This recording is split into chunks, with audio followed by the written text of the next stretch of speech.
문재인 정부의 일자리 정책은 양적, 질적 측면에서 모두 낙제점입니다. 어제 한국경제연구원의 발표에 따르면 지난해 우리나라 청년 고용률은 42.2%로 영국, 독일, 일본, 미국, 프랑스 등 G5 국가 평균 56.8%, OECD 평균 50.8%에 비해 한참 못 미치는 것으로 나타났습니다.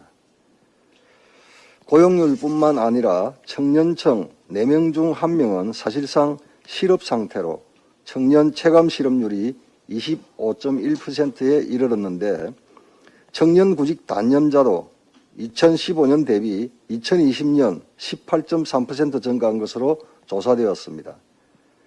구직을 단념한 가장 큰 이유는 원하는 임금 수준이나 근로조건에 맞는 일거리가 없을 것 같아였습니다.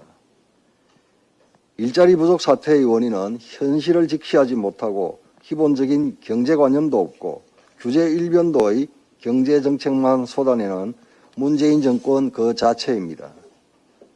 급속한 비정규직의 정규직 전환은 결국 청년 일자리 감축의 부메랑으로 돌아왔습니다.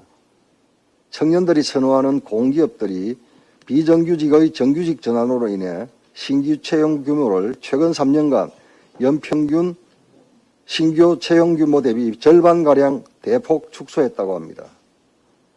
급속한 최저임금 인상도 문제입니다. 지난 7월 14일 한국경제연구원은 최저임금이 5% 오를 때 최대 10만 4천 개의 일자리가 줄어들 것이라는 분석을 내놓았습니다.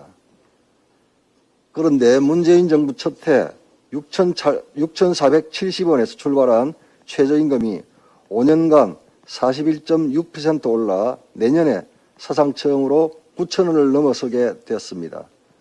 그만큼 많은 일자리가 사라졌다는 것입니다.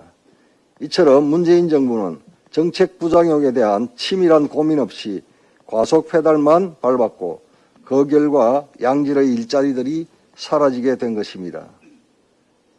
이 와중에 문재인 정부는 일자리 정책의 실패를 감추기 위해 세금을 쏟아부어 단기 알바성 일자리만 늘리겠다고 합니다.